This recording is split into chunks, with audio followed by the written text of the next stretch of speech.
Za začetek sem si tole zamislil, da bi vam najprej predstavil nekaj novih sredstev za delo, ki so jih uporabljali, ki pa jih do sedaj nekako nismo vedeli, da sploh obstajajo, oziroma vedeli so, da obstajajo, oziroma nismo bili prepričani, da jih je uporabljala tudi slovenska udba.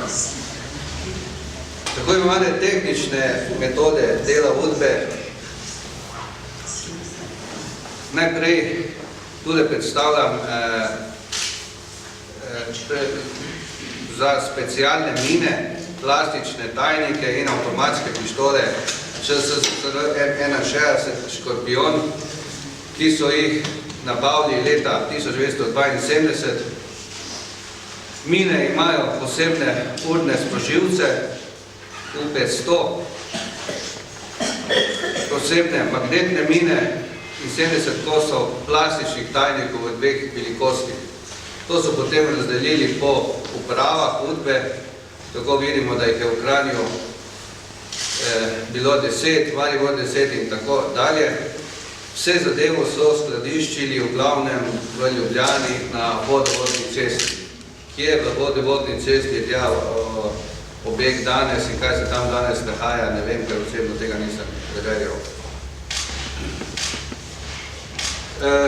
UP100 urnih sprožilec na 100 ur, za 100 ur, razvijali in imeli so jih kar nekaj. Prvi je bil HP1, to je bil prototip hitrostnega sprožilca, to pomeni, bil je namenjen predvsem za avtomobile. Mina se je, oziroma sprožilec je aktiviral mino na določeni hitrosti, 60, 70, 100 na uro, odvisno kako so ga nastavili. Imel je naboj 600 gramov TNT-ja. Potem je bil KP1, izdela prototipov kilometrskega sprožilca, ta je podoben s tem, da se je namestil na brzino vožnje, naprimer na 60-70 km vožnje, in ko bi vozilo bi imelo točno brzino, bi prišlo do eksplozije. In pa seveda tretji je ta temperaturni sprožilec, ta pa se v glavnem uporabljal za prostore, ko je prostor dosegel določeno temperaturo, je prišlo do sprožitve. Seveda ta pirotehnična sredstva, ko se takrat imenovali, niso pirotehnična, ampak so čisto teroristična sredstva, ki so jih uporabljali za svoje delo doma in v tujini. Najbolj groteskno pri vsem tem pa je na primer sredstvo F1, to je prototipna sredstva za tiho likvidacijo. Model za neposredno delovanje, ki se aktivira pri neposrednem udarcu v telo osebe, in pa model F2, model za posredno delovanje balistične igla, ki se lansira na krajšo razdaljo. Sredstva so bili polnjena takrat trenutno delujočimi strupi. In pa seveda izdelava glušilcev, kot so to takrat imenovali, zvoka za različne orožja, ki so jih imeli takrat v uporabi. To vidim, da so ta sredstva, ki so uporabljali, bila takšna, kot jih mogoče danes videvamo v ameriških in pa drugih filmih, govorim pa, da je leto 1972.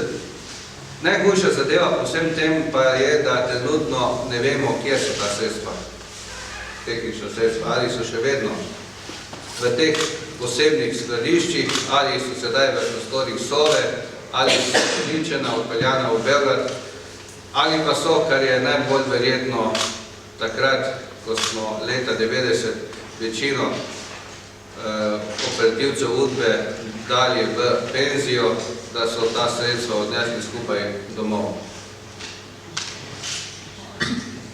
Nekateri operativci udbe imajo danes, vsaj za enega vem, doma shranjenih 150 kosov strelnega orožja. Sicer je Igor Bavčar pol leta po nastopu takratne dolžnosti Republiškega sekretarijata za notranje zadeve zaukazal, da se vsem bivšim operativcem službe državne varnosti odzamejo vsa pooblastila in pa orožja. Ampak tudi, če je to storjeno, gre verjetno samo za en kos orožja, vse ostale stvari pa ne. O teh posebnih tehničnih sredstvah pa govorim, da verjetno niso.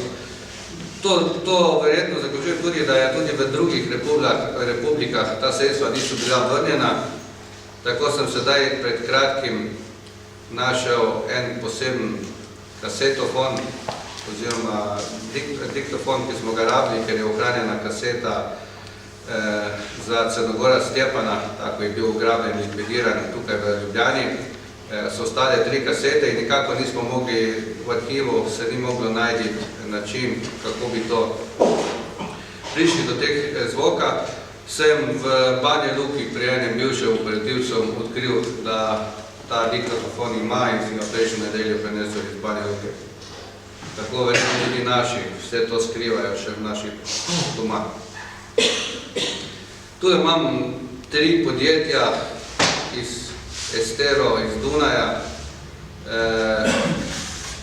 iz Ciriha, Esterona, ki so v glavnem nabavljali za službo državnega zaudbo razne te materijale, mikrofilme, razne te vsa sredstva, ki so potrebovali. Evo tukaj iz 73. leta so nabavili 12 bezostrelk MAK M11 z nošilci, skupaj 12 kosov. Zadevo je odredil, da se nabavi Silvo Korenc. Seveda so ta kosi orožja takrat za tisto uporabo dela, ki so jo imeli predvideni v raznih zakonih in pravilnikih o delu organov varnosti oziroma službe državne varnosti, tam nikjer ni zasediti, da bi se taka sredstva pa sploh potrebovali za svoje dejavnosti. Tretja zadeva, ki mogoče hočem omeniti, to so pa tako imenovani bunkeri oziroma tajna stanovanja, ki so jih imeli vse posod po Sloveniji. Tule je skica 73. leta so izdelali bunker v Jesenicah, Jesenica 1 in Jesenica 2, se pravi Jesenice so imeli 2, v Ljubljani 4. Prejšnji dokument je govoril o bunkerju v Idriji, Krnice 450. Zanimivo je, da so ti bunkeri v glavnem uporabljali za skladiščenje teh svojih posebnih sredstev, za sobe, za zaslišanja, za počitek in podobno. Usoda vseh teh posebnih stanovanj, bunkerjev, se danes ne ve, kje so in komu služijo namen. In vprašanje je, če so leta 90 sploh predana nazaj v uporabo oziroma so ostala v lasti teh operativcev službe državne varnosti. No, toliko mogoče o teh začetek, o teh posebnih sredstvih, za katere obstaja dokumentacija v arhivi Slovenije in ki je dostopno za enkrat, so še lahko pogledamo. Kot sem pa rekel, usoda teh sredstev se pa ne pozna. Sedaj pa vprašanje Janeza Zemljariča.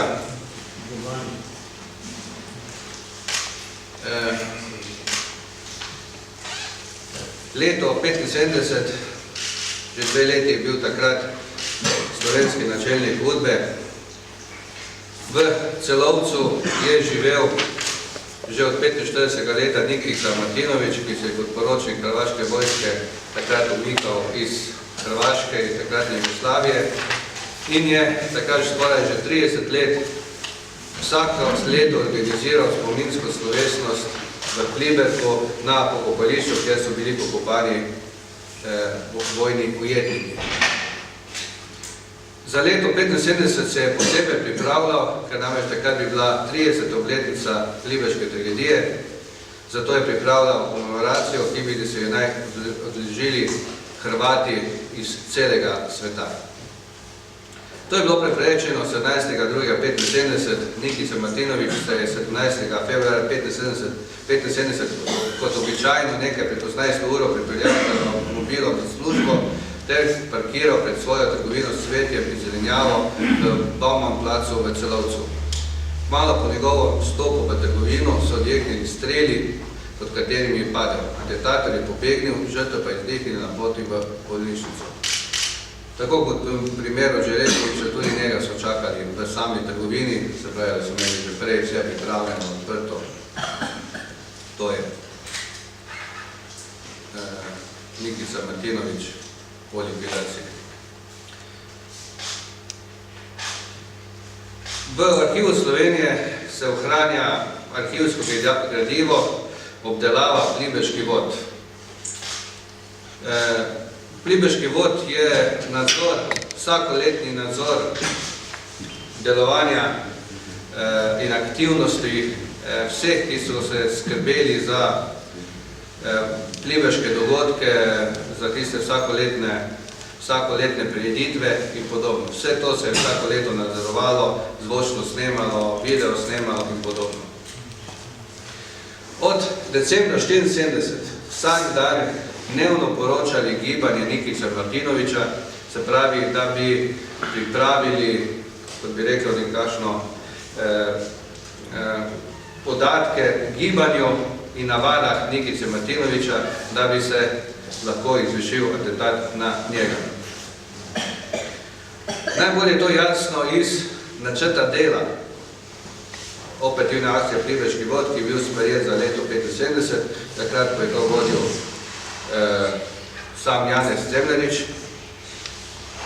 Pod naloge, ki so imeli za takrat, so zapisali priprava ukrepov za paralizacijo njihove sovražne aktivnosti in za ustvarjanje medsebojnega nezaupanja. Rok maj 1975. Kaj v bistvu pomeni, da so želeli za eno akcijo paralizirati aktivnost hrvaške migracije v Celovcu. Ta paralizacija je bila seveda uboj samega Nikice Martinovića in pa ustvarjanje medsebojnega nezaupanja. Namreč po samem umoru je UDBA začela pisati pisma, anonimna, da so Nikicu Martinovića ubili razni hrvaški migranti iz Avstralije in podobno. Vse zato, da bi se medsebojno skregali in da bi bilo vladalo med njimi nezaupanje. Vsa ta pisma so ohranjena in odobril jih je Janez Zemljanič.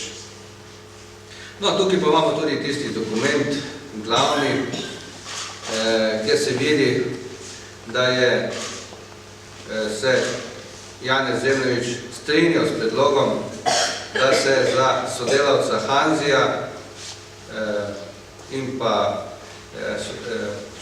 sodelavca šoferja vključi in da oba naredila neke posebne akcije, na kar bi si jih bogato nagradilo in pa potegnilo nazaj v Jugoslavijo. Tako je bilo rečeno, da bi za Hanzija Dorić, to je Dorić Milan, ki še dan danes živi v Nemčiji, bilo namenjeno, da po izvršeni akciji damo se v okolici Pohorja, pod Pohorjem pri Mariboru, najde primeren gostinski lokal, damo se ga kupi in da bi takrat lahko namirno naprej delal. Zadeva se potem razvila malo drugače, po umoru je dobil lokal v Nemčiji, UDBA mu ga je financirala in je naprej deloval kot sodelavec UDBE. Trenutno še ne vem, kako je potekalo z sodelavcem šoferjem, namreč po tem predlagani akciji bi moral likvidirati Rudolfa Arapovića, kot pa vemo, on ni bil likvidiran in je umrl pred parimi leti v Zagrebu. Je pa v tistem letu likvidiran še nekaj ljudi, tako da je verjetno vključen v neko drugo akcijo, katero pa še moramo raziskati, kaj se je v resnici dogodilo. 4. februarja 1972 sodelavcu Dorić Milanu, Hamziju, Slovenska služba državne varnosti izda 2 potna lista. Prvega mu izda na ime Ketiš Jožef, drugega pa na ime Kos Miro, v drugega pišejo tudi z stalnim bivališčem Maribor Mlinska 11, v drugega pišejo tudi hčerko Manuelo, ki živi v Furtu v Nemčiji. in mu dajo dva okvirja za bezostrelko MP, in sicer eden številko 38 U40 in MP41 patent Schmeisser. Okvirja je Udba dobila pri Urleku na UJV na revers, s tem, da se je pismeno trebovali, oziroma pismeno so to zadolžili tovariš Todorija iz RSNZ, kateri nam je tudi poslal za posebne namene. To se je dogajalo 4.7. To je predano vse skupaj Doriču, kot sem rekel, 13 dni kasneje pa je sodelavec Hanzi, ki ga vidite tukaj, sodeloval in najverjetneje tudi likvidiral Nikico Martinoviča. Za sodelavce Hanzija so ohranjena vsa potrdila o prijemu denarja od leta 1954 do leta 17. Aprila 1990 je vse skupaj od Udbe sprejel 1.080.000 evrov. 17. aprila 1990 leta je dobil zadnjih 30.000 evrov. 30.000 mark. Govorim 17. april 1990. Spravi takrat, ko smo že v Sloveniji oziroma Jugoslaviji imeli skoraj totalni razpad Udbe, ko so se ustanavljale države, je slovensko Udba podala 30.000 mark Dorič Milanu. To so ena od teh potrdil, naprimer za leto 1975 sprejem 3.300 šilingov, 30. juli potrjujem sprejem 3.000 šilingov 3.8., se pravi 4 dni kasneje. 4.000 šilingov leta 1975 bi še Jankovič vse te plače danes. V tem času, ko ste sledili v časopisih, najprej, ko sem objavil to zgodbo okoli Stepana Sonogorca in je bilo vse skupaj objavljeno v avstrijskem kurirju, me je en dan presenetilo pismo doma. Sprejel sem pismo iz Nemčije, pisal mi je Dorič Milan. To pismo je tukaj. V tem pismu je začel pisati, da ga malo preseneča, da je prišlo da bi to uredila slovenska Udba, ampak če dokumenti kažejo, da je to bilo tak, potem je bilo tak, ampak da je on bil prepričan, da je to naredila Bosanska služba državne varnosti, ne pa slovenska, ne spreminja veliko. Jaz sem zavedajoč se, kdo je Dorič Milan, ker iz njegovega vem, da je deloval tudi za avstrijsko obveščevalno službo, nemško obveščevalno službo in pa posebej to, da je po letu 90 še nadaljeval sodelovanje za Udbo, verjetno za Sovo. Namreč v svojem delovanju tudi metoda dela je taka, da se sodelavcem večkrat v toku delovanja spreminjajo kodna imena. Tako je Hanzi pa Flora bil, ko je sodeloval z službo državne varnosti Slovenije.